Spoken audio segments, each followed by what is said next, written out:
Circuit theory में हम लोग पहला क्या पढ़ा था, purely resistive circuit. Purely resistive circuit, purely resistive circuit. सिर्फ और सिर्फ हमने क्या किया था, एसी सोर्स से एक रेजिस्टेंस को लगाया था क्या।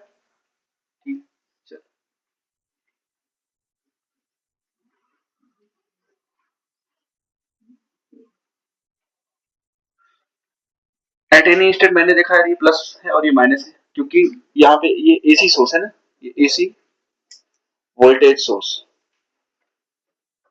एसी वोल्टेज सोर्स, जिसका ईएमएफ क्या दिया होता आपको, या V बराबर V not sine omega T, ऐसे भी तो लिख सकते हो। क्यों ये दिया था, टाइम पे डिपेंड कर रहा है वोल्टेज, जब वोल्टेज वेरी कर रहा है तो करंट जो जाएगा वो भी वेरी करेगा और वो भी फंक्शन ऑफ टाइम होगा। क्यों, और इसमें से एक करंट फ्लो हो रहा है रेजिस्टेंस में। तो हमने केवीएल लगाया था, याद आ रहा है। तो आई बराबर क्या आ गया था, V naught by R sine omega T, और इसी को हमने क्या बोल दिया था, I naught sine omega T. ठीक है। फेज डिफरेंस हमने कैसे निकाला था, फेज डिफरेंस, फेज डिफरेंस क्या था, phase angle of EMF, phase angle of voltage minus या EMF minus phase angle of current, phase angle of current. तो यहाँ पे हमने जो फेज डिफरेंस देखा था, तो दोनों ही केस में मतलब दोनों ही ओमेगा टी थे, ये पूरा क्या होता था, एंगल। ठीक है। तो फेज डिफरेंस क्या आता है यहाँ पे, जल्दी से बताओ, जीरो। इसका मतलब क्या है, करंट और वोल्टेज सेम फेज में है, मतलब एक साथ मैक्सिमम, एक साथ मिनिमम, एक साथ जीरो। ठीक है। बाकी लोग क्यों नहीं है, कॉलेज गए, तो अभी आएंगे वो बाद में। ठीक, फेज डिफरेंस जीरो, क्योंकि आज की जो क्लास है वो 90% कवर करेगा। ठीक है, आज सर्किट थ्योरी खत्म हो जाएगी। चलो, फेज डिफरेंस जीरो, इसका मतलब क्या हुआ, अगर मैं फेजर डायग्राम बनाऊं, साइन ओमेगा टी लगा हुआ क्या, और ईएमएफ में साइन ओमेगा टी है क्या, तो क्या इनका फेजर डायग्राम सेम डायरेक्शन में आएगा, जिस डायरेक्शन में करंट का फेजर होगा उसी डायरेक्शन में ईएमएफ का या वोल्टेज का फेजर होगा, सेम फेज में। ठीक है। और बी बराबर आप लोग क्या लिखोगे, आई इंटू आर, आई यहाँ पे क्या लगोगे, आई नॉट साइन ओमेगा टी, फिर से T not sine omega T बन जाए। ठीक है, ये वाला रिलेशन लगाओगे, तो यहाँ पे ईएमएफ और जो पोटेंशियल है वो सेम फेज में थे। ठीक है। प्योरली इंडक्टिव सर्किट में क्या था,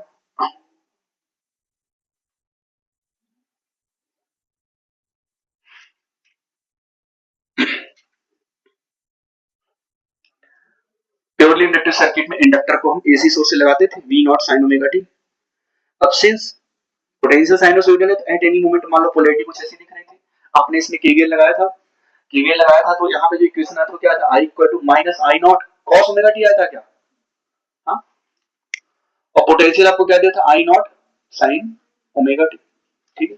आपने ग्राफ बनाया था इसका, जब फेजर डायग्राम, आपको ये मैंने तरीका सिखाया था, ये साइन ओमेगा टी, ये कॉस ओमेगा टी, और ये माइनस साइन ओमेगा टी, और ये माइनस कॉस ओमेगा टी। ठीक है।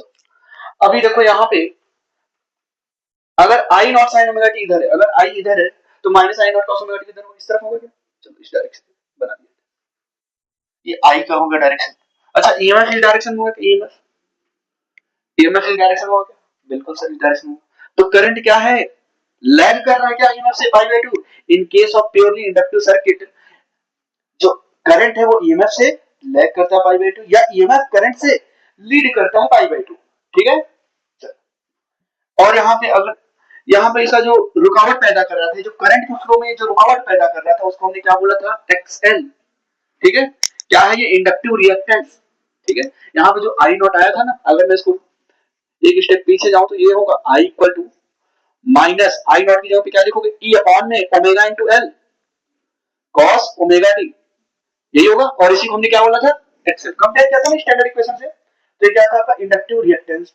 अब देखो बुक्स में एनसीईआरटी क्या है, वो डराता है कभी कभी, एनसीईआरटी आपको डराने का काम करेगा, वो फेजर डायग्राम कुछ ऐसे किसी एक रंडे मंगल में बना देगा, बोल देगा ये ईएमएफ है, ये ईएमएफ है, करंट का फेजर दिखाओ मुझे इसमें। ठीक, तो आपको पता है करंट 90 डिग्री लैग करेगा, 90 डिग्री लैग करेगा, बस बना दो सही। वो दे देगा, बोलेगा करंट इधर है, इंडक्टर का करंट इधर है, ईएमएफ किधर होगा, इस तरफ होगा, क्योंकि सर ईएमएफ लीड करता है या करंट पाई बाय 2 समझ आ रहा है? वो किसी ने कर, चलो मैंने बोल दिया करंट इधर है, ईएमएफ इस तरफ हो जाएगा प्योरली इंडक्टिव के लिए, बात समझ आ रहा है? तो ऐसे आप लोग ये सारे केसेस छोटे छोटे लिख लो, ठीक है, साइड में ऐसे एक लाइन कीजिए और साइड में सारे केसेस लिख लो। फेज डिफरेंस कितना आया था भाई साहब? पाई बाय 2 प्लस का आया था क्या? मतलब यहां पे ऐसे याद रखना, एक को याद रख लो, देखो इंडक्शन का एक याद रख लो बस, ईएमएफ करंट से आगे होता है बस। यहाँ पे क्या है, ई लैग का मतलब पीछे, लीड का मतलब आगे, लीडर हमेशा आगे आगे चलता है, ठीक है, मोदी जी आगे आगे चलते हैं ना, हाँ भाइयों बहनों,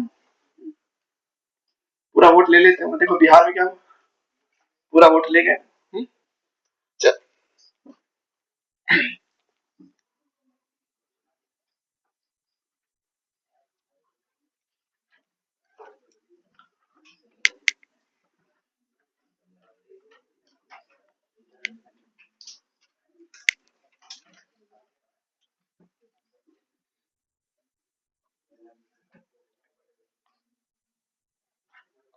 ये तीनों फेजर बना लो, तीनों कंडीशन के फेज डिफरेंस पाई बाय 2, मतलब ये भी लिख लेना ऐसे, ई हिंदी लिखने आती है तो ऐसे लिखना, ई आगे in case of purely inductive, और करंट क्या होगा पीछे, बस ऐसे, लैग का मतलब पीछे और लीड का मतलब आगे, ये याद करो, सिर्फ और सिर्फ याद करो, बाकी सारी चीजें अपने आप हो जाएगी। EMF in case of purely inductive circuit क्या होता है, आगे बस, करंट से किससे आगे, एक ही तो चीज है, करंट, करंट से आगे, ठीक है, इंडक्टिव रिएक्टेंस, एक्सएल क्या था, इंडक्टिव रिएक्टेंस, इंडक्टिव रिएक्टेंस, ठीक है, एक्सएल की जो एसआई यूनिट होगी ये क्या है, इंडक्टिव रिएक्टेंस, और उसकी जो एसआई यूनिट होगी वो होगी ओम।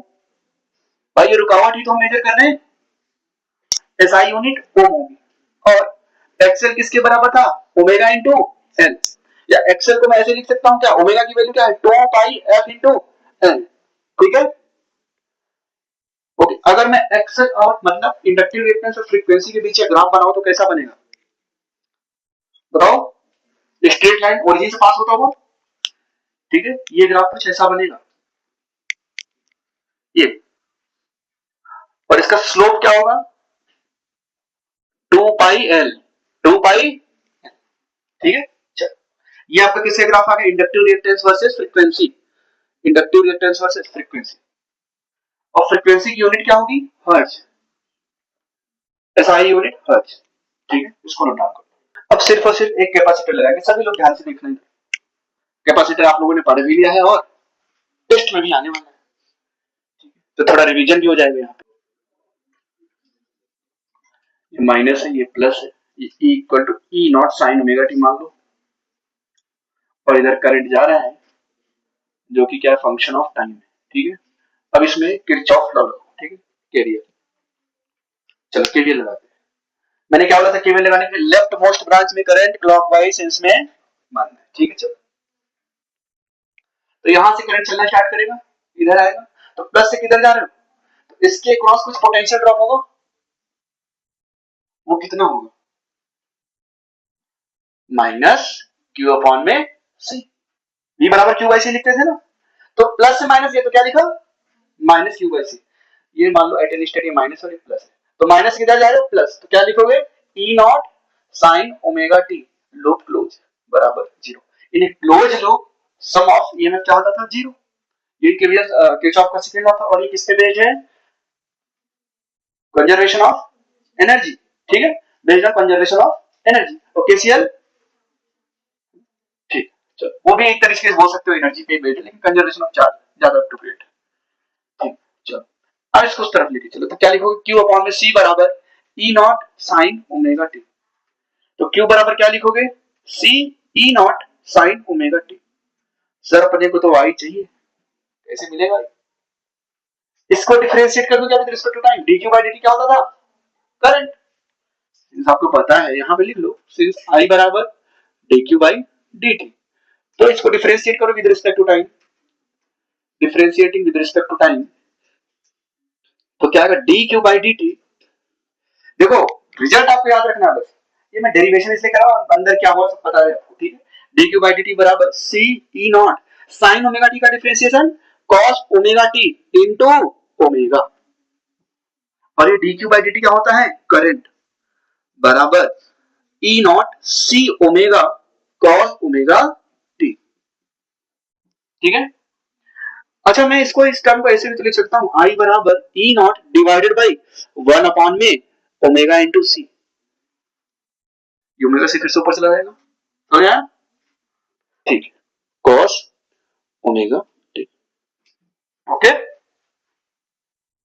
चलो अब कंपेयर करो, अपना जो रिजल्ट बन के आ गया आई बराबर E naught cos omega t divided by 1 upon में ओमेगा सी। अगर कंपेयर करोगे तो ये क्या आएगा, कैपेसिटिव रिएक्टेंस। ये क्या है, जैसे V बाई R होता था यहाँ रेजिस्टेंस, इंडक्टिव रिएक्टेंस, अब ये क्या है, कैपेसिटिव रिएक्टेंस। भाई स्टैंडर्ड फॉर्म से अगर कंपेयर करोगे I बराबर E not by I not, और ये पूरा टर्म क्या है आई नॉट।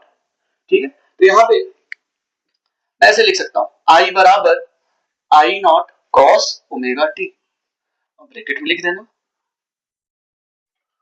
आई नॉट क्या है, E नॉट अपॉन में 1 अपॉन ओमेगा सी। ठीक, चलो तो यहां से जो एक्स सी आया वो कितना आया, 1 अपॉन में ओमेगा सी, ये आया एक्स सी। ठीक है, चलो अभी देखो जो करंट है, ईएमएफ क्या था सभी केस में, तीनों ही केस में ईएमएफ सेम लिया था, E naught sine omega t. Current EMF से क्या कर रहा है, लीड कर रहा है। क्या कर रहा है, लीड। अब करंट आगे है, ठीक है, चलो और ईएमएफ पीछे। तो इसका जो फेजर डायग्राम बनाओगे आप तो कैसे बनाओगे, देखो ये अपना क्या है, ईएमएफ मान लो, और करंट किधर होगा आगे, भाई ये साइन ओमेगा टी होता था ना, और ये कॉस ओमेगा टी। तो अगर करंट यहाँ पे मैं बोला आई नॉट साइन ओमेगा टी है तो इसका फेजर डायग्राम ऐसे, और आई नॉट कॉस ओमेगा टी हो तो इसका फेजर डायग्राम ऊपर। ठीक, चलो तो जो ईएमएफ है और जो करंट है उनके बीच का एंगल कितना है, पाई बाई 2। और कौन लीड कर रहा है, इस केस में क्या है, ई पीछे। अभी आपको तीनों कंपेयर करेंगे तो आसानी होगी, ई लैग कर रहा है और आई लीड कर रहा है। ठीक, फेज डिफरेंस कैसे निकालते थे आप लोग, मैं अगर यहाँ पे लिखना चाहूँ फेज डिफरेंस डेल्टा फाइव क्या आएगा, phase angle of EMF minus phase angle of current. ऐसे लिखना, फेज एंगल ऑफ, लिख लो पूरा ये लिखा करो आप लोग, phase angle of EMF minus phase angle of current, phase angle of current. ठीक है, तो जो फेज डिफरेंस यहाँ पे आएगा वो क्या आएगा, phase angle of EMF sine के साथ जो लगा उसको क्या बोलेंगे, फेज एंगल ओमेगा टी। देखो यहाँ पे omega t minus phase angle of current, phase angle of current क्या होगा, ये है सर कितना। अभी इसको मैं ऐसे भी तो लिख सकता हूँ इस इक्वेशन को, अगर मैं लिखना चाहूँ सेम इक्वेशन को, तो I equal to I naught sine omega T plus pi by 2। देखो आगे ना, sine omega T plus pi by 2, ये ऐसे कुछ लिखा हुआ, ई बराबर I naught sine omega T plus pi by 2, और ये क्या है, E naught sine omega T, तो minus omega T plus pi by 2। तो जो omega t minus pi by 2, minus omega T से प्लस ओमेगा टी कैंसिल, जो phase difference आया वो कितना आया, माइनस पाई बाई 2। जरूरत है लिख लेते हैं, ठीक है, इन प्योरली कैपेसिटिव सर्किट, नोट लगा लेना, नोट लगा के लिख लेना आप लोग, नोट लगा के लिख लेना, in purely capacitive circuit, in purely capacitive circuit current leads the EMF by phase of pi by 2। Phase लिखने की जरूरत भी नहीं, बाई फेज एंगल लिखने की जरूरत नहीं, वैसे लिख दो बस बाई पाई बाई 2, या EMF lacks the current by pi by 2, ये भी तो बोल सकते हो। In purely capacitive circuit current leads the EMF by pi by 2, यहाँ पे बाई पाई बाई 2, और EMF lacks the current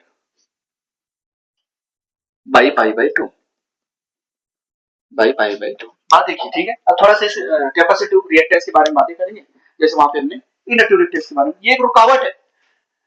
resistance क्या होता था, करंट के फ्लो में जो रुकावट आती थी उसी को हम क्या बोलते थे, रेजिस्टेंस। इंडक्टिव रिएक्टेंस, इंडक्टर में जो रुकावट पैदा की उसको क्या बोला, इंडक्टिव रिएक्टेंस। अब कैपेसिटर भी रुकावट पैदा करेगा, ठीक है, कैपेसिटिव रिएक्टेंस। और इसकी एसआई यूनिट क्या है, ओम।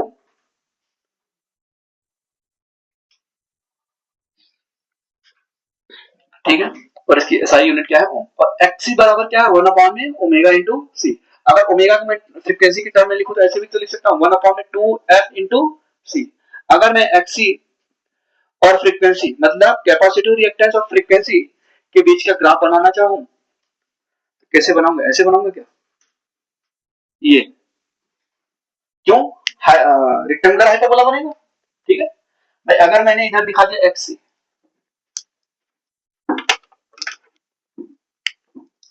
ये एक्सी है और ये फ्रीक्वेंसी है, ठीक है।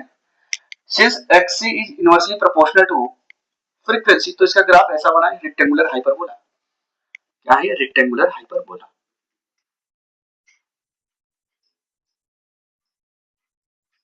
Rectangular hyper. अगर मान लो क्वेश्चन लिखा हो, एक कॉइल हैविंग 50 ओम इंडक्टेंस, तो क्या दिया है, वो इंडक्टिव रिएक्टेंस दिया, ठीक है। एक कॉइल हैविंग इंडक्टेंस, जैसे यूनिट दे दे 50 ओम, एक कॉइल हैविंग इंडक्टेंस 50 ओम, तो क्या हम लोग क्या दिया है, इंडक्टिव रिएक्टेंस, ठीक है। या एक कॉइल हैविंग 50 ओम, तो समझ जाओ एक्सएल दिया, एक कॉइल हैविंग 50 मिली हेनरी, तो इंडक्टेंस है, ठीक है, एल। ओके, यूनिट से पता कर लोगे ना, इंडक्टेंस क्या है, एल। इंडक्टेंस क्या, एल। अगर मेरे एक coil having, for example in case of pure inductive circuit, अगर लिखा है एक कॉइल हैविंग 50 मिली हेनरी, तो ये क्या दिया है, इंडक्टेंस, ठीक है। अगर मैं बोलूं एक कॉइल हैविंग 50 ओम, कॉइल क्या है भाई, सोलेनॉइड इंडक्टर 50 ओम, तो ये क्या दिया है आपको, एक्सएल, और ये क्या दिया था, ठीक। ये क्वेश्चन में लिखा होगा तो समझ जाना है आपको, ठीक है। आप बना लेते हैं प्योरली कैपेसिटिव के केस में, चलो ड्रॉ करो, ये टाइम है ना। ईएमएफ हमने क्या लिया था, E naught sine omega t, okay. तो ग्राफ ऐसे बनेगा क्या कुछ, ये ईएमएफ का ग्राफ है क्या, E equal to E naught sine omega T. Sine का ग्राफ हमेशा ओरिजिन से स्टार्ट होता था कुछ इस फैशन में, ठीक है। ये पूरा कंप्लीट टाइम पीरियड है, ये टाइम पीरियड का आधा है। अब अगर मैं करंट का बनाना चाहूँ, करंट से प्योरली कैपेसिटिव सर्किट के केस में क्या कर रहा था, लीड कर रहा था। जब टाइम की वैल्यू जीरो थी तो ईएमएफ जीरो है, लेकिन करंट क्या कर रहा, लीड कर रहा, by the phase angle of pi by 2। और करंट कितना है, आई नॉट कॉस ओमेगा टी, यहां से स्टार्ट होगा ये, ठीक है। ये कुछ ऐसे जाएगा करंट, देखो t इक्वल टू जीरो पे ये मैक्सिमम है, t बाय 2 पे जब ये करंट ईएमएफ जीरो हुआ तो करंट मिनिमम हुआ, ठीक है। तो हमेशा ये जो करंट है ये लीड कर रहा है, ओके। तो इसका जो ये किसका ग्राफ है, i equal to I naught cos omega T, ठीक है। देखो t पे क्या है, ईएमएफ जीरो, तो ये भाई साहब मैक्सिमम है, पाई बाय 2 से आगे, ये किसका ग्राफ है, करंट का, ठीक है। बना सकते हो आप लोग आसानी से, और ये ईएमएफ का। In the case of purely capacitive circuit ऐसे ग्राफ बनेगा, प्योरली इंडक्टिव सर्किट में बनवाया था मैंने, ठीक है। प्योरली रेजिस्टिव सर्किट में सेम फेज में थे ना, सेम फेज में, यहाँ पे ये पाई बाय 2 से करंट लीड कर रहा है। प्योरली इंडक्टिव में क्या था, पाई बाय 2 से ईएमएफ लीड करता था, मतलब वहां पे जो करंट स्टार्ट हुआ था वो क्या ऐसे स्टार्ट हुआ था क्या, ठीक।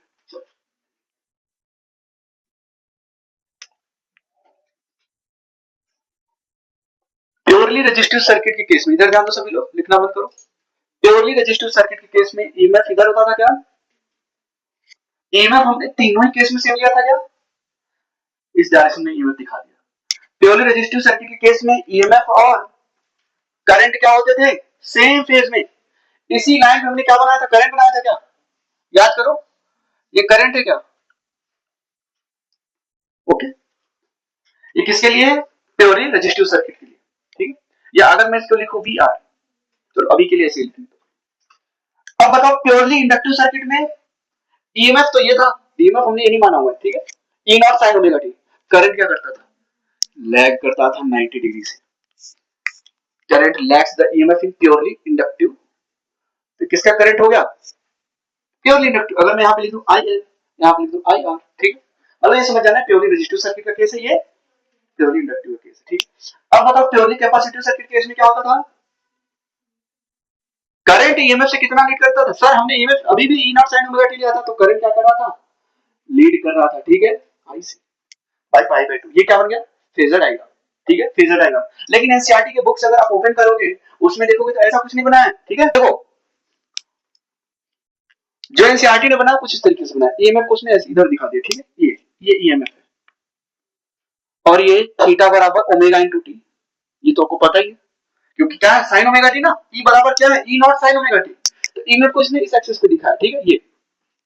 अब बताओ ये ईएमएफ हो गया जो कि कितना है, ई नॉट, ई नॉट क्या है, एम्पलीट्यूड या पीक वैल्यू या इस फेजर का लेंथ, ठीक है। चलो अब बताओ प्योरली रेजिस्टिव सर्किट के केस में करंट किधर बने, सेम फेज, तो क्या ये इधर होगा क्या, आई आर, ठीक है, ईएमएफ और current in purely resistive circuit are in same phase.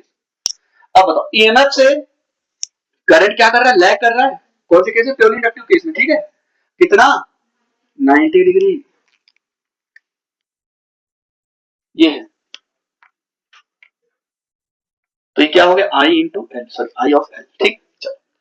Purely capacitive circuit के केस में जस्ट सर ये ईएमएफ से लीड करता था करंट, तो जस्ट इसके अपोजिट में इधर आएगा क्या, कौन सा करंट आएगा, आईसी, ठीक है, समझ आया।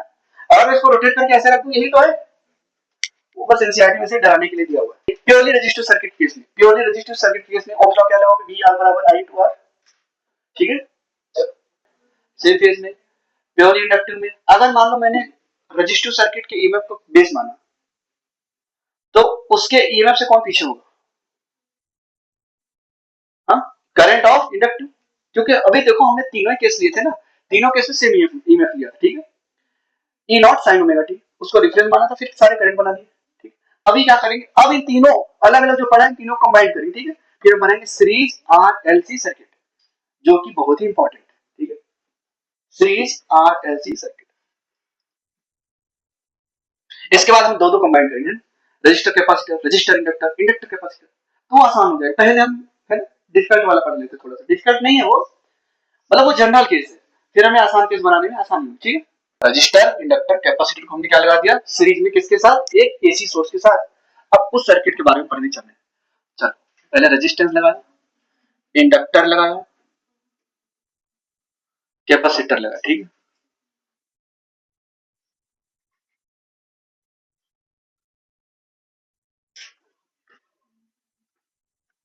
ठीक है चलो, ये आपका है AC voltage source, AC voltage source, ये आपका क्या है, रेजिस्टेंस है, ये इंडक्टर है, ये कैपेसिटर, ठीक है। मान लो इसका वोल्टेज दिया है V equal to V naught sine omega T, मान लिया हमने V naught sine omega T, ये मतलब वोल्टेज फंक्शन ऑफ टाइम है और साइनसोइडली वेरी कर रहा है। तो ये जो रेजिस्टेंस है इसके क्रॉस पोटेंशियल ड्रॉप कितना होगा, मान लो V R, potential drop across resistor, इसके क्रॉस भी कुछ पोटेंशियल ड्रॉप होगा, मान लो इसके क्रॉस पोटेंशियल ड्रॉप कितना है, वी है। कैपेसिटर के क्रॉस भी पोटेंशियल ड्रॉप होगा, potential drop across capacitor V से।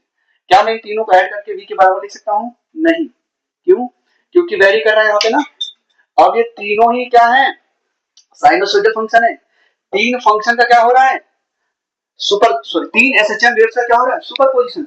इस केस में ईएमएफ कुछ हो रहा है, इस केस में कुछ हो रहा है, इस केस में कुछ हो रहा है, क्यों, क्योंकि फेज डिफरेंस सभी का अलग अलग है, सभी सेम फेज में नहीं है। अगर सेम फेज में होते तो हम एडिशन कर देते, ठीक है। In case of direct current, direct current में करंट कांस्टेंट था, सभी के पास हम ऐड कर देते थे, लेकिन यहाँ पे क्या अल्टरनेटिव करंट, टाइम के हिसाब से एसी सोर्स का वोल्टेज वेरी करेगा, एसी सोर्स का वोल्टेज वेरी करेगा, तो ये सब भी इसके क्रॉस वेरी करेंगे साइनसॉइडली। तो अगर मैं केवीएल लगाना चाहूं फॉर एग्जांपल, ये मान लो फॉर ए मोमेंट ये माइनस है ये प्लस है, ठीक है, अगर मैं केवीएल लगाना चाहूं इधर से चलता हूं, ठीक है, करंट भी क्या होगा फंक्शन ऑफ टाइम, और केवीएल क्या है, summation of EMF in a closed loop zero. यहां से इधर जाओगे तो क्या लिखोगे, माइनस वी आर, और वी आर क्या फंक्शन ऑफ टाइम, ये जरूर लिखना, ठीक है, function of time minus we L, क्या ये फंक्शन ऑफ टाइम, ठीक है। E naught sine omega T था, ठीक है, बदल रहा है तो ये भी बदलेगा ना, इसका जो ईएमएफ है क्या कर रहा है देखो, आगे है, और इसका इसके ईएमएफ से, ठीक है। तो वी आर का मान लो, अगर मैंने बोला V naught sine omega T, तो ये क्या होगा, V naught sine omega T plus pi by 2, मतलब V naught cos omega T, ये होगा V naught minus cos omega T, ठीक है। Minus V C equal to क्या लिखोगे सर, यहाँ माइनस से क्या जा रहा है, plus, plus V of T बराबर 0, ऐसे लिखोगे। अब v बराबर या v ऑफ t बराबर क्या लिखोगे, V R potential drop across resistance plus potential drop across inductor plus potential drop across capacitor, ये आ जाएगा। देखो हमने डायरेक्ट ऐड क्यों नहीं किया, क्योंकि भाई अब यहाँ पे सभी का फेज डिफरेंस अलग अलग है, फेज डिफरेंस सभी का क्या है, अलग अलग। तो जब सभी का फेज डिफरेंस अलग अलग है, तो हम लोग अब यहाँ पे क्या करेंगे, फेजर एडिशन, ये क्या है, फेजर एडिशन है, फेजर एडिशन।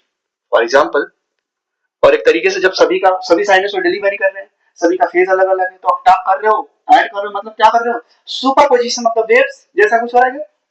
जब इधर देखो एग्जांपल, फॉर एग्जांपल यहाँ पे लिखो, देखो एक वेव लिया मैंने एसएचएम, लिखा मैंने a1 sin ओमेगा टी, ठीक है। मान लो दूसरा वेव लिया एसएचएम, उसको मैंने बोला a2 sin omega T plus pi by 2 बोल दिया। अब इन दोनों ही वेव का क्या करा मैंने, सुपर पोजिशन, तो y बराबर क्या लिखोगे, y1 प्लस y2, ठीक है। इनका जो रिजल्टेंट आएगा वो कैसे, मतलब ये क्या है, a1 sin omega 2 plus a2 sin omega 2, sorry omega T, तो y बराबर, अब ये आपको इस टाइप के क्वेश्चन निकल कर आए, i equal to I naught sin omega T, है ना। तो दो मैंने अलग से दिखा, देखो ये एक करंट इधर एक करंट इधर, दोनों को सुपरपोज करा, तो थर्ड जो करंट बनी, मतलब जो रिजल्टिंग करंट है उसका आरएमएस वैल्यू बताओ। तो यहाँ पे भी सुपरपोजिशन कर, अगर मैं इन दोनों ही वेव्स को फेजर डायग्राम बना लूं, फेजर डायग्राम एक तरीका है साइनसोइडल फंक्शन से डील करने का, उससे चीजें आसान हो जाती है। सिंस करंट यहाँ पे वेक्टर नहीं है, स्केलर है, ठीक है, लेकिन हमने फेजर बनाया, क्यों, साइनसोइडल फंक्शन मिल रहा था, उससे चीजें क्या हो गई, आसान। चलो बताओ a1 sin ओमेगा टी का फेजर कैसे बनेगा, इस तरफ बनेगा क्या, और इसका इस फेजर का मैक्सिमम लेंथ क्या होगा, एम्पलीट्यूड के बराबर a1, बात समझ आ रही है। चलो यहाँ बताओ y2 का कैसे बनेगा, a2 sin omega t plus pi by 2, इधर बनेगा क्या, ये क्या बन गया a2, इस फेजर का लेंथ क्या होगा a2। अब इन दोनों का रिजल्टेंट सुपर इंपोज करा, इन दोनों का रिजल्टेंट इधर आएगा, और इसकी वैल्यू क्या होगी, a1 square plus a2 square, ठीक है। तो जो रिजल्टिंग इक्वेशन है आप क्या लिखोगे इसके लिए, y बराबर, अब ये मैक्सिमम वैल्यू मिल गई क्या फेजर की, क्या लिखोगे, under root a1 square plus a2 square, ठीक है, साइन। अब ये साइन ओमेगा टी से कितना ऊपर है सर, फाई, इसी को क्या बोलते थे, फेज डिफरेंस, और ये tan फाई कितना आएगा, परपेंडिकुलर अपॉन बेस, तो क्या लिखोगे, plus tan inverse a2 by a1, ये बन गया रिजल्टिंग इक्वेशन। दो सुपरपोजिशन करा तो कुछ ऐसा बना, सिमिलर मैनर यहाँ पे करेंगे, ठीक। तो यहाँ पे समझ लेते हैं चीजों को। बताओ ये सीरीज में है क्या, सीरीज में क्या चीज सिम होती है, जल्दी से बताओ, करंट, क्या सिम होता था, करंट। तो यहाँ पे लिख लेना ऊपर, ये सीरीज में है,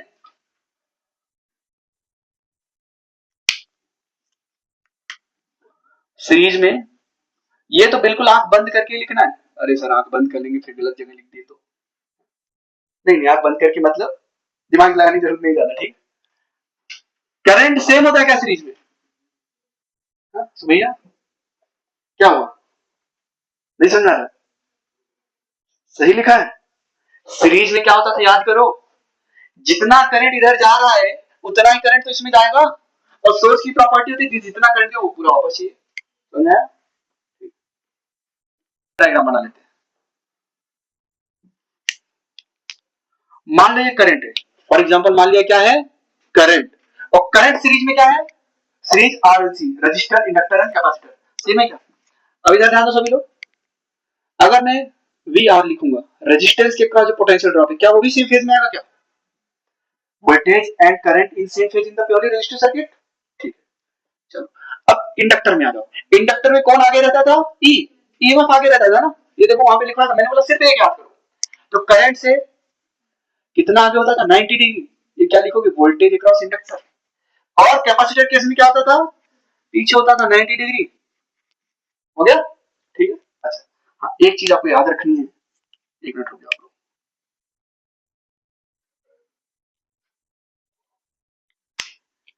ये जो कैपेसिटर का लेंथ है थोड़ा सा इसको छोटा बनाना है, ठीक है, क्योंकि यहाँ पे तीन केसेस का जन्म हुआ है। अब देखो ये एक दूसरे की जस्ट अपोजिट है, अगर VL VC से ज्यादा होगा तो नेट क्या आएगा, VL माइनस VC। अगर VC VL से ज्यादा होगा तो VC minus VL, net downward. अगर ये दोनों ही बराबर हो गए तो सिर्फ और सिर्फ वो रेजोनेंस की कंडीशन। ठीक है, अभी आपको बताएंगे रेजोनेंस में क्या होगा।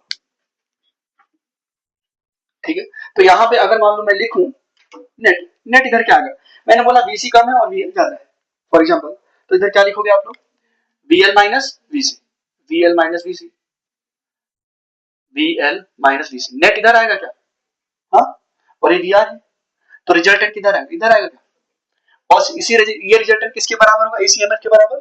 ठीक है, यही तो है जिसने पूरा दिया हुआ है। ठीक है, तो V बराबर क्या लिखोगे आप, पाइथागोरस चाचा के पास गए तो क्या लिखा, V स्क्वायर बराबर VR square plus VL minus VC का होल स्क्वायर। तो जो रिजल्टेंट ईएमएफ आया या वोल्टेज जो सोर्स की वोल्टेज के बराबर होना चाहिए, क्योंकि यही तो प्रोवाइड कर रहा है। अल्टीमेटली जो रिजल्टेंट है वो इसी के बराबर होना चाहिए। अंडर रूट क्या आ गया, VR square plus VL minus VC का होल स्क्वायर। ठीक है, ये है आपका ईएमएफ, वोल्टेज V किसके बराबर है, ये है। ठीक है, ये वो डायरेक्ट ऐड हो गया, नहीं हुआ ना, अगर डायरेक्ट ऐड करते तो क्या आते, VR plus VL plus VC, sinusoidal था, टाइम पे डिपेंड कर रहा था, तो आपने ये लिखा VR square plus VL square, VL minus VC का होल स्क्वायर। ठीक है, चलो अब आपको एक रिलेशन पता है यहाँ पे, पहले अच्छा इतना नोट करो, पहले फटाफट इतना नोट करो, ये छोटा छोटा नोट करते रहो धीरे धीरे। यहाँ पे जो VR है, VL है, VC है, सब क्या है, पीक वैल्यू है। देखो फेजर डायग्राम में VR VL VC ये क्या है, पीक वैल्यू, और V क्या है यहाँ पे, रिजल्टेंट वैल्यू। ठीक है, मैं ये एंगल निकालना चाहता हूँ फाई, तो tan फाई क्या आएगा यहाँ पे, जल्दी से बताओ, tan फाई बराबर परपेंडिकुलर अपॉन में बेस, तो क्या लिखोगे, VL minus VC divided by VR। ठीक है, ये आपका tan फाई है। ठीक है, थोड़ा सा इस इक्वेशन में मॉडिफिकेशन करेंगे। अपने को दिया है V बराबर under root VR square plus VL minus VC का whole square. V VR VL VC ये सब क्या है, पीक वैल्यू है, मैक्सिमम वैल्यू रीड कर रहे हैं। ठीक है, अब यहाँ पे आपको पता है सिंस V बराबर क्या होगा, I इंटू जेड। कैसे, सभी ने कुछ ना कुछ, इधर ध्यान दो, सभी ने कुछ ना कुछ क्या किया है, रेजिस्टेंस ऑफर किया, क्या करंट को फ्लो होने में, तो इनका कंबाइंड जो रेजिस्टेंस है उसको क्या बोलते हैं, जेड, जिसको हम नाम देते हैं इंपीडेंस। क्या है वो, इंपीडेंस। ठीक है, V बराबर I into Z, V R क्या होगा, I into R, V L क्या होगा, I इंटू एक्स एल। ठीक है, VC बराबर क्या होगा, I into X C. Sir सभी जगह करंट बराबर क्यों लिया भाई, सीरीज में है, क्या है, सीरीज में है।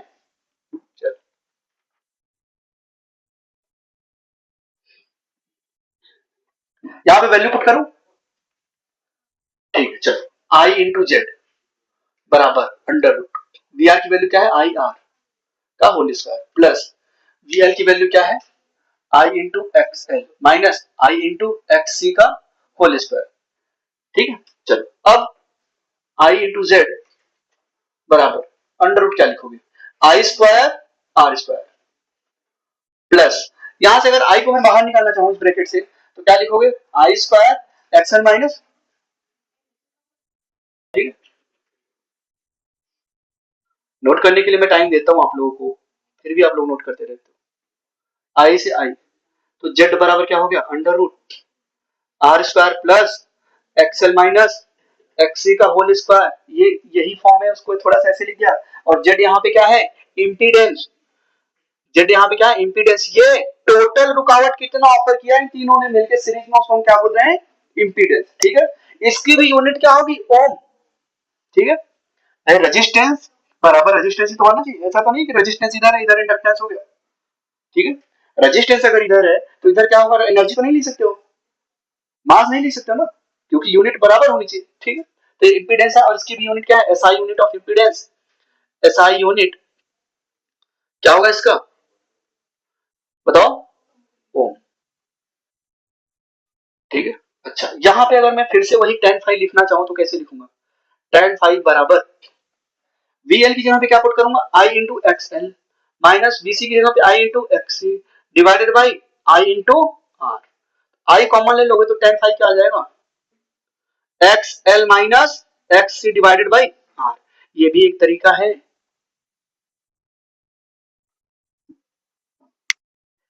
अभी सारे कैसे देख लेंगे ना, अगर VC ज्यादा होगा तो माइनस आ जाएगा यहाँ पे, तो क्या लिखोगे, VC माइनस ये, माइनस आ जाएगी, सीधी सी बात, ठीक है। अगर बराबर होंगे तो रेजोनेंस कंडीशन तो जीरो। चलो पहला है pure resistive capacitor, pure R, pure resistive capacitor. बताओ ईएमएफ और करंट में फेज डिफरेंस कितना होता है? 0 डिग्री। रेजिस्टेंस कितना होता है? आर। ओम्स लॉ के लिए कितना होगा? आई इंटू आर। ठीक है, ये लिखोगे। चलो प्योर रेजिस्टिव मतलब भाई प्योर रेजिस्टिव है और सिर्फ उस सर्किट में क्या है? रेजिस्टेंस। दूसरा लिखो प्योर इंडक्टिव, प्योर इंडक्टिव या प्योर एल भी लिख सकते हो शॉर्ट फॉर्म में। फेज डिफरेंस बिटवीन क्या होगा? प्लस का पाई बाई 2। इसमें क्या होता है? ईएमएफ लीड करता है, क्या करता है? लीड करता है, ठीक है। चलो यहां बताओ रेजिस्टेंस क्या होगा? Capacitor sorry inductive reactance XL. यहां पे जो ओम्स लॉ होगा क्या होगा? वीएल बराबर आई इंटू एक्सएल, ठीक है।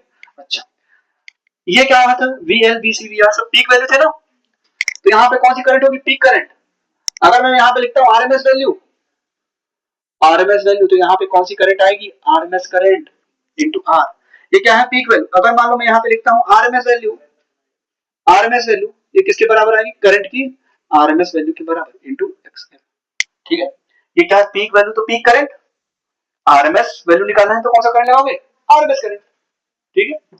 चलो थर्ड क्या है? Pure capacitive, pure capacitive.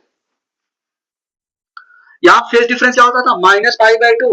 EMF क्या करता था? लैग करता था, ठीक है, लैग, ठीक है। यहाँ में EMF and current in same phase होंगे क्योंकि फेज डिफरेंस क्या है? जीरो। ये क्या है? एक्ससी। यहाँ पे क्या लिखोगे? बीसी बराबर आई इंटू एक्ससी। ये क्या है? पीक वैल्यू तो पीक करंट, आरएमएस वैल्यू तो आरएमएस करंट। और अगर कुछ भी ना दिया हो तो आरएमएस वैल्यू क्या होती थी? प्रिंटेड वैल्यू के बराबर। किसके बराबर? प्रिंटेड वैल्यू के बराबर, जो सर्किट पे कंपोनेंट्स यूज हो उस पे जो लिखा हुआ है। और बाकी मैंने एक चीज आपको बता ही दिया था, आरएमएस वैल्यू और पीक वैल्यू में क्या रिलेशन होता था? RMS value equal to peak value upon में रूट 2, ठीक है, याद रहना चाहिए आपको, वैल्यू डिवाइडेड बाय रूट 2। अब वो कुछ भी हो सकता है, वी आरएमएस तो यहाँ पे क्या लगाओगे? Peak value of voltage, I RMS तो पीक वैल्यू ऑफ करंट, ठीक है।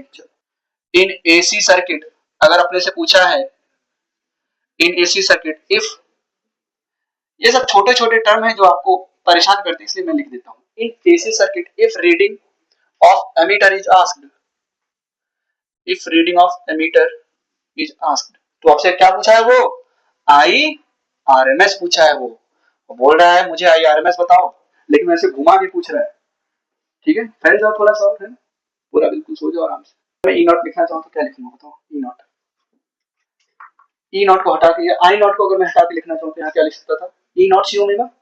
यहाँ पे अगर मैं ई नॉट को हटाऊंगा तो क्या लिखूंगा?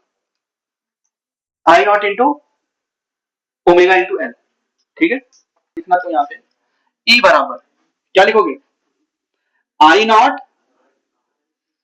ई नॉट क्या होगा? आई नॉट अपॉन में सर इंटू एक्सी लिखोगे, इंटू एक्सी, और एक्सी क्या होता है? 1 अपॉन ओमेगा सी। तो ये आएगा क्या? ई नॉट की जगह पे लिख दिया आपने sign omega t minus pi by 2, ये ई नॉट की जगह पे लिखा मैंने, ठीक है। चलो अब यहाँ पे ई नॉट की जगह मैं क्या लिख सकता हूँ? सेम इक्वेशन वैसे भी लिख सकता हूँ, I naught omega into L sine omega T plus 60 degree. Exam में कैसे भी वो दे देगा तो तीनों ही केस में बदलना आना चाहिए। ये रेजिस्टेंस है और ये इंडक्टर है, ये आर है, ये एल है, इसको हमने एसी सप्लाई से अटैच किया हुआ, ठीक है, AC source, AC voltage source. चलो इसके क्रॉस पोटेंशियल ड्रॉप कितना होगा? वी। और इसके क्रॉस कितना होगा? वी है। कैपेसिटर तो गायब कर दिया सर आपने। Current is the function of time है, क्यों? क्योंकि ये साइनसोइडल ईएमएफ दिया हुआ, ठीक है। चलो अब यहाँ पे अब वो सब बातें नहीं करेंगे जो हमने आरएलसी में कर ली थी, अब बस बिल्कुल रिजल्ट डायरेक्ट लिखना है, ठीक है। चलो जब आरएलसी सीरीज सर्किट था तो जो नेट ईएमएफ आया यहाँ पे क्या था? V बराबर V not sine omega T, मान लो ये था क्या? जो रिजल्टेंट आया था P V, वो कितना आया था? V बराबर under root V R square plus V L minus VC का होल स्क्वायर।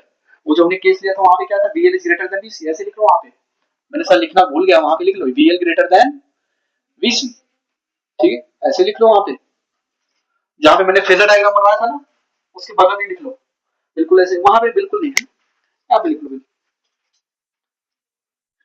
और उसको बॉक्स में बंद कर दो, वहां पे वो कैसा। चलो अब देखो यहाँ पे क्या है, यहाँ पे कैपेसिटर है तो इसको गायब कर दोगे, इसको गायब कर दोगे क्या, क्योंकि कैपेसिटर ही नहीं तो फिर उसके तरफ पोटेंशियल ड्रॉप कैसे आएगा, तो क्या लिखोगे, रिजल्टेंट जो ईएमएफ आएगा V R square plus V L square, तो जो यहाँ पे क्या आएगा, वी बराबर under root V R square plus V L square. अगर वी की अब यहाँ पे जो इंपीडेंस है वो अलग है, ठीक है, इंपीडेंस क्या होता था, total hindrance offered by the circuit in the flow of current, ठीक है। अब यहाँ पे जो करंट आएगा, मान लो यहाँ पे मैं वैल्यू पुट करता हूँ आई इंटू जेड, सिंस सीरीज है तो करंट क्या होगा, सेम, अभी सीरीज है, ये बिल्कुल याद रखना, सीरीज है तो करंट सेम होगा, करंट सेम होगा, ठीक है। चलो आई इंटू जेड बराबर अंडर रूट पी आर क्या होगा, modified Ohm's law, V I into, अच्छा हाँ, आई इंटू आर का whole square plus I into XL का होल स्क्वायर, ठीक है। अब आई को बाहर निकालोगे, आई से आई को कट करोगे तो जेड की वैल्यू क्या आ जाएगी, under root R square plus XL square. ये कौन सी केस में आ रहा है, सीरीज आरएल सर्किट। अब यहाँ पे अगर मैं tan फाइव की वैल्यू निकालू, tan फाइव क्या आएगा, आपने पढ़ा था ना, XL minus XC divided by R, sir जब एक्ससी है ही नहीं तो क्या आएगा, एक्सएल बाई आर, ठीक है, तो tan फाइव क्या आ गया, एक्सएल बाई आर। देखो आसानी से रिजल्ट मिल गया कि नहीं मिल गया, अदरवाइज फिर पहले मैं इन दोनों को पढ़ा था फिर आपको आरएलसी करा था तो गड़बड़ हो जाता ना, टाइम वेस्ट होता। अभी आपको समझ में भी अच्छे से आ रहा होगा क्यों हो रहा है, tan five equal to XL upon R, ठीक।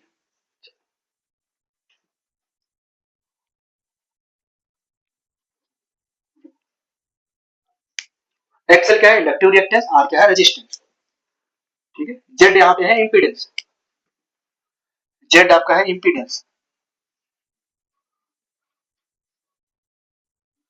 इंपीडेंस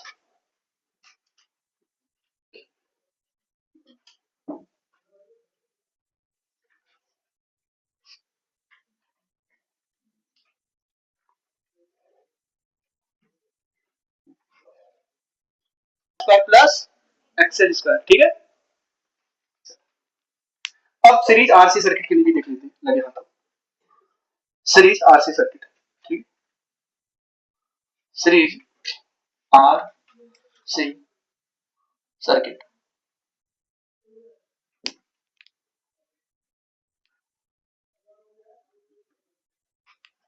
चलो सीरीज आरसी सर्किट। अब कह रहा होगा सिर्फ और सिर्फ रेजिस्टेंस एंड कैपेसिटर, ठीक है, तो क्या है ये बताओ, रेजिस्टेंस लगा दिया और कैपेसिटर लगा दिया, ये क्या है अपना एसी सोर्स, ये कैपेसिटर है, ये रेजिस्टेंस है, ठीक है। इसके क्रॉस पोटेंशियल ड्रॉप मान लो वी आर है, इसके क्रॉस पोटेंशियल ड्रॉप वीसी है, जो एसी सोर्स आपने लगाया है कितना है, V naught sine omega T, ठीक है। मान लो इंटेंसिटी ये माइनस था और ये प्लस था, ठीक है। तो वी बराबर क्या है, under under root V R square plus V L minus VC का होल स्क्वायर। अब यहाँ पे क्या गायब है, इंडक्टर, तो क्या लिखोगे, वी बराबर, हाँ वी बराबर under root V R square plus V C square.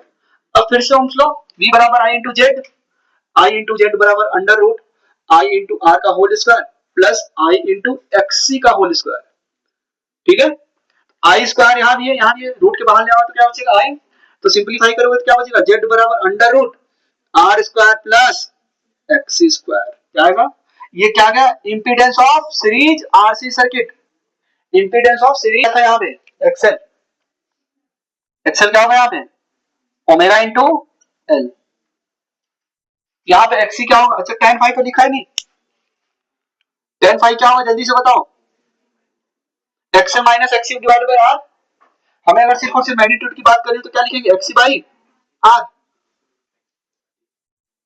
और यहाँ पे एक्सी क्या है, वन अपॉन में ओमेगा सी, ठीक है। चलो देखो सीरीज एलसी सर्किट, देखो अभी मैं गया था बाहर थोड़ी देर के लिए, है ना, आराम करने, मतलब ऐसे थोड़ा सा ब्रेक लेके, हाँ सर क्वेश्चन करवाइए, क्वेश्चन करवाइए, अब मैं आपको बोलता हूँ क्वेश्चन करो।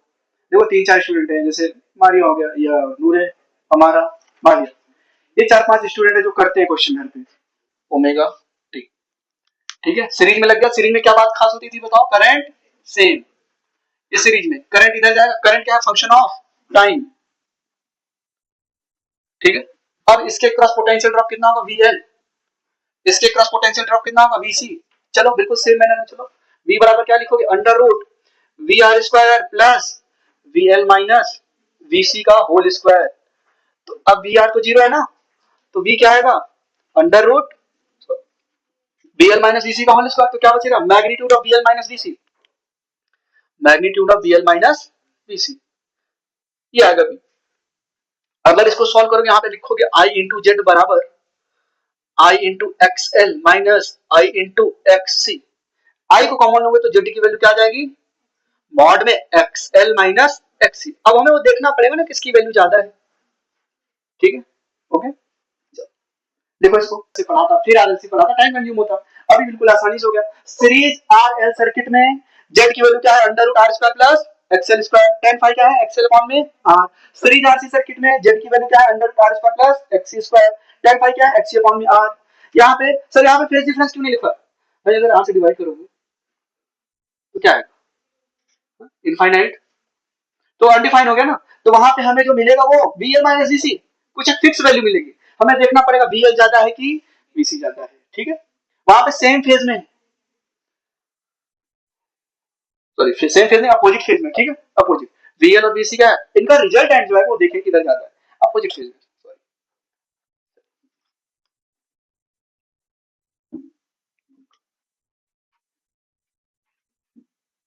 तो रेजिस्टेंस भी इसी डायरेक्शन में होगा। ये क्या है, VC, ये क्या है इधर VL।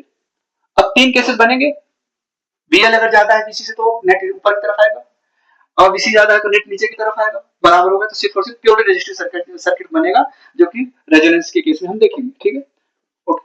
अगर ये VL है तो इसको हम यहाँ पे क्या बोलते थे, IL3 भी है, नहीं XL और ये XC और ये R, उनके बीच में भी यही डायग्राम बनेगा, ठीक है, रेजिस्टेंस, क्योंकि भाई VR बराबर क्या था, I into R, I into XL, sorry XC, I into XL। Since series में है तो करंट सेम था, तो ये हमने डायग्राम बनाया और इसका रिजल्टेंट कुछ इस तरफ आएगा। अगर XL XC से ज्यादा है तो, ठीक है, तो इधर मान लो ये मैंने बोला XL is greater than XC, क्या लिखोगे, XL माइनस XC।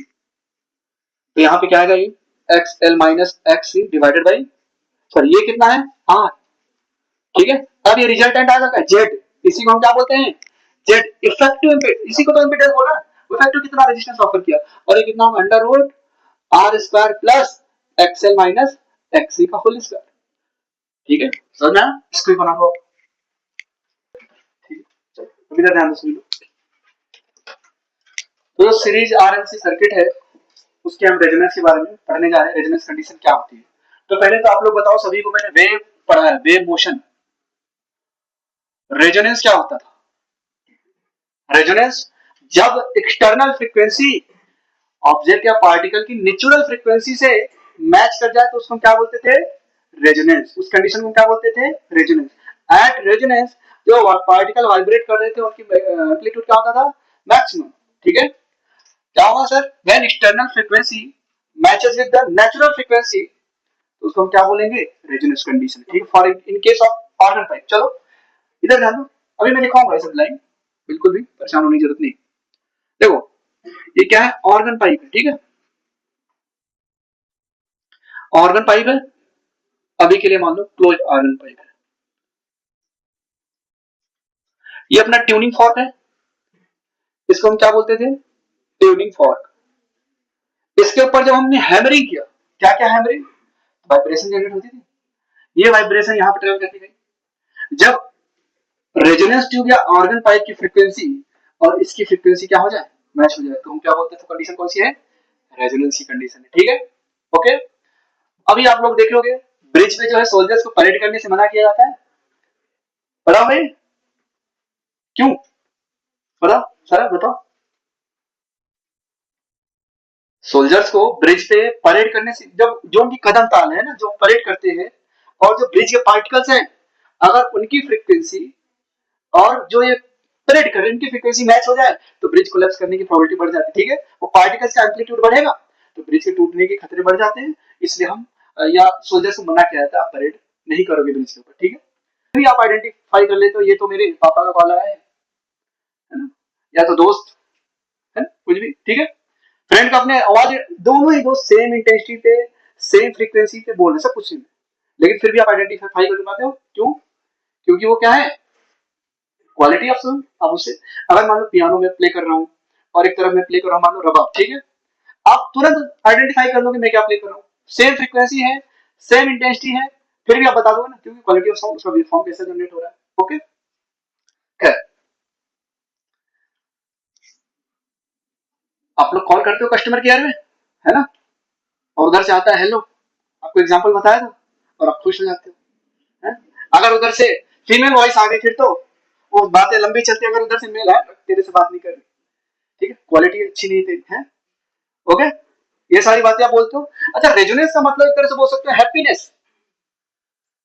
रेजोनेंस का मतलब क्या है, हैप्पीनेस।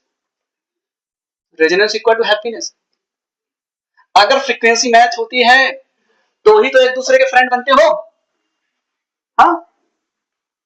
फ्रीक्वेंसी मैच नहीं, वाइब्स मैच नहीं हो रही तुम लोगों की, है ना, कोई दूसरे, कोई पढ़ने वाली बातें कर रहा है, कोई बोला नहीं यार चलो मूवी देख के आते हैं, तो वाइब मैच नहीं हुई। अगर दोनों की वाइब मैच हो गई, रेजोनेंस। अब दोस्त के अगर थॉट प्रोसेस सेम है, दोस्त जैसे सोचता है वैसे भी आप सोचते हो, तो क्या हो गई, दोस्ती हो गई, सब एक डायरेक्शन चलते हो, तो रेजोनेंस का मतलब क्या होगा, हैप्पीनेस। बात समझ पाए? अब ऐसा तो है नहीं कि एक दोस्त बिल्कुल पढ़ाई की बातें कर रहा है, एक दोस्त बोल रहा है जिंदगी एक ही बार मिली है, जी लो, ये जिंदगी ना मिलेगी दोबारा, भाई मैच नहीं हुई, ठीक है।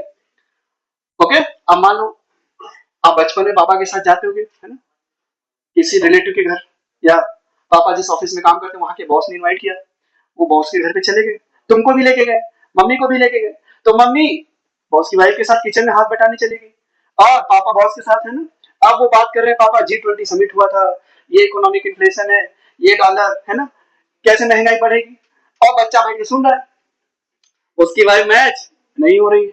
अब तब तक अचानक से बॉस का बेटा आया, ठीक है, अब बेटी भी हो सकता है, बेटा बेटी कुछ भी हो सकता है, ठीक है, बॉस का बेटा या बेटी आया, ठीक है, अब वो बातें हुई, यार पता है जवान मूवी ने 1000 करोड़ क्रॉस कर लिए, भाई मैच हुई, मेरी बातें हो रही, सर GTA 6 लॉन्च होने वाला है, ठीक है, बस हो गया ना, ऐसी बात है उसको बस। तो सब अपने अपने लेवल, उसकी फ्रीक्वेंसी मैच हो गई, उसी को क्या बोलेंगे, रेजोनेंस, ठीक है। ओके, या तो आप लोगों ने, जैसे मानो मैं बचपन में रेडियो वगैरह यूज करता था, दादाजी उसको ऐसे, बेटा तुम्हें कुछ पे बढ़िया गाना आ रहा है या किस पे न्यूज आ रहा है, तो हम लोग मैच कराते थे क्या उसको, तो भी क्या है, ट्यूनिंग में तो कर रहे हैं, ट्यूनिंग ऑफ द रेडियो, 93.5, 92.7 या 100.4 जो भी है, ट्यूनिंग ही तो करते, तो मेगा हर्ट्ज लिखा होता था। अगर जो रेडियो फ्रीक्वेंसी अपने छतों के आसपास, एयरटेल के भी सिग्नल्स आ रहे हैं, वोडाफोन के भी आ रहे हैं, जियो के भी आ रहे हैं, रेडियो के भी आ रहे हैं, आपने जो डिवाइस लिया है वहां से आपने फ्रीक्वेंसी क्या किया, मैच किया, रेजोनेंस हुआ, गाना सुनाई दे रहा है, ठीक है। ओके, तो ये भी एक तरीका है। रेजोनेंस क्या है, when external frequency becomes equal to the natural frequency of the particle, तो जो ऑसिलेशन है, एम्पलीट्यूड ऑफ द ऑसिलेशन क्या होता है, मैक्सिमम, इसी कंडीशन को हम क्या बोलते हैं, रेजोनेंस। अब सीरीज आरएलसी सर्किट में कैसे बोलेंगे, ये देखो भाई, सीरीज आरएलसी सर्किट में जो सोर्स की फ्रीक्वेंसी है, सोर्स की फ्रीक्वेंसी वो नेचुरल फ्रीक्वेंसी के बराबर हो जाए तो हम क्या बोलेंगे, रेजोनेंस हो गया। तो एट रेजोनेंस फ्रीक्वेंसी क्या होती थी, सॉरी एम्पलीट्यूड क्या होता था, मैक्सिमम। यहाँ पे मुझे करंट मैक्सिमम करना है, करंट क्या करना, मैक्सिमम, तो जेड को क्या होना पड़ेगा, मिनिमम, और जेड की वैल्यू आपको पता ही क्या होती है, अगर मैं यहाँ पे लिखूं आई बराबर वी अपॉन में, जेड की वैल्यू क्या है, under root R square plus XL minus XC का होल स्क्वायर। अब हमें करंट को मैक्सिमम करना है, तो जेड को क्या करना पड़ेगा, मिनिमम, और ये मिनिमम कब होगा, जब एक्सएल और एक्सी, मतलब इनमें से कोई जीरो कर, एक्सएल माइनस एक्सी ये जीरो हो जाए, भाई रेजिस्टेंस तो रखना ही है ना, जब एक्सएल और एक्सी क्या हो जाए बराबर, तो हम क्या बोलेंगे, मतलब ये मिनिमम कब होगा, जब ये जीरो हो जाए, और ये जीरो कब होगा, जब दोनों सेम होंगे ना, तो एट रेजोनेंस क्या होगा, एक्सएल माइनस एक्सी, तो उस समय जो करंट है वो क्या है, वी अपॉन में आर, ठीक है, एट रेजोनेंस, एट रेजोनेंस, या लिखो for I to be maximum, for I to be maximum, for यहाँ पे लिखो for current to be maximum, impedance should be minimum, यहाँ पे लिखा है इम्पीडेंस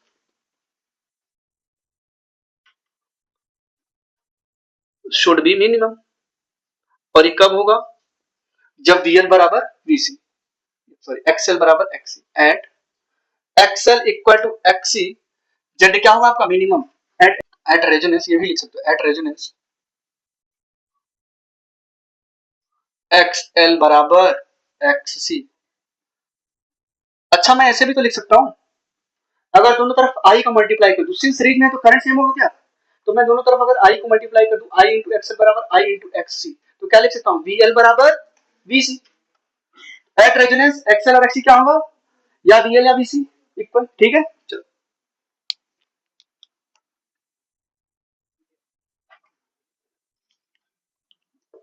तो जब XL बराबर XC है तो आप बताओ यहां से क्या लिखोगे? XL बराबर XC, XL बराबर क्या होता है? Omega into L।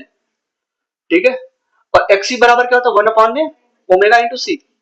ये रेजोनेंस की बात हो रही है, एट रेजोनेंस। ओमेगा को इधर लेके जाओ और एल को इधर लेके आओ, तो क्या होगा? ओमेगा इंटू ओमेगा क्या होगा? ओमेगा स्क्वायर डिवाइडेड बाई 1 में LC। तो ओमेगा की वैल्यू क्या आ जाएगी? 1 में रूट LC। यही जो फ्रीक्वेंसी है, यही क्या है? सर्किट की नेचुरल फ्रीक्वेंसी है। ये क्या है? सर्किट की नेचुरल फ्रीक्वेंसी। अब जो सोर्स की फ्रीक्वेंसी है, ये यहाँ पे जब ये फ्रीक्वेंसी और ये फ्रीक्वेंसी मैच हो जाएंगी तो हम क्या बोलेंगे? रेजोनेंस आ गया। इसी को हम क्या बोलते हैं? Resonance frequency. ठीक है, ये है सर्किट की नेचुरल फ्रीक्वेंसी, और इसी को हम क्या बोलते हैं? रेजोनेंस फ्रीक्वेंसी बोल देते हैं। ठीक है, ओके।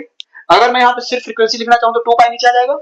हाँ देखो, थोड़ा सा आगे और लिखता हूँ, तो क्या लिखूंगा? 2 पाई इंटू रेजोनेंट फ्रीक्वेंसी बराबर, वो क्या है? वो भी फ्रीक्वेंसी एंगुलर है। ठीक है, बराबर 1 में रूट LC। तो रेजोनेंस फ्रीक्वेंसी क्या आ गया यहाँ पे? 1 में 2 पाई रूट में L इंटू C। ये रेजोनेंस फ्रीक्वेंसी है। ठीक है, चलो ये क्या है आपका? Resonance frequency, resonance frequency. आप लोगों ने ये टर्म पढ़ा हो?